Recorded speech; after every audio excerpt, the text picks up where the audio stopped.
Hi friends, ഇന്ന് നമ്മൾ ഉണ്ടാക്കാൻ പോകുന്നത് ഇടിയിറച്ചിയാണേ. അത് എങ്ങനെയാണ് ഉണ്ടാക്കണേന്ന് നോക്കിയാലോ. ഇതിനായിട്ട് ആദ്യം കുറച്ച് ഇറച്ചി എടുത്ത് കുതിർക്കാൻ വെച്ച്. ഇതിനായിട്ട് ഈ ഇറച്ചി ഏകദേശം നമുക്ക് 1.5 മണിക്കൂർ കുതിർത്താൻ വെക്കാവേ. ഇതിനായിട്ട് നമുക്ക് ആവശ്യമായ സാധനങ്ങൾ എടുക്കാവേ. ഒരു സബോള അരിഞ്ഞത്, 2 പച്ചമുളക്, 5 അല്ലി വെളുത്തുള്ളി, ചെറിയ പീസ് ഇഞ്ചി കട്ട് ചെയ്തത്. ഇത്ര സാധനങ്ങൾ അത്യാവശ്യമാണ്. ഇതിനായിട്ട് നമുക്ക് ഇറച്ചി എടുത്ത് കല്ലുമ്മ ഇടിച്ചെടുക്കാവേ. കുറച്ച് വലിയ പീസായിട്ടാണ് എടുത്തേക്കുന്നത്. ശേഷം നമുക്കൊരു പാൻ അടുപ്പത്ത് വെച്ച് കുറച്ച് എണ്ണ ഒഴിച്ചിട്ട്, എണ്ണ ചൂടായി കഴിഞ്ഞിട്ട് നമുക്ക് 3 വറ്റൽമുളക് ഇടാം. നമ്മൾ അരിഞ്ഞു വെച്ചാണ് സബോളയും പച്ചമുളകും ഇഞ്ചി ഇട്ട് വഴറ്റിയെടുക്കാം.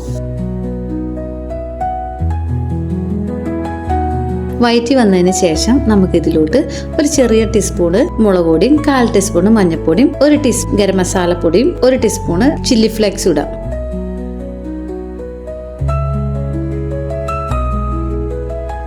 ഇത് നന്നായിട്ട് വഴറ്റി വന്നതിന് ശേഷം നമ്മൾ ഇടിച്ചു വെച്ച ഇടിയിറച്ചി നമുക്ക് ഇട്ട് കൊടുക്കാം.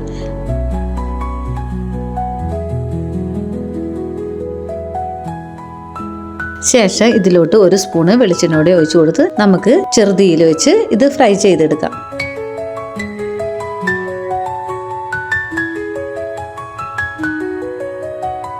ശേഷം ഇതിലോട്ട് കുറച്ച് ഉപ്പിട്ടിട്ട് നമുക്ക് കുറച്ച് നേരം ഫ്രൈ ചെയ്തിട്ട് നമുക്ക് വാങ്ങിയെടുക്കാം.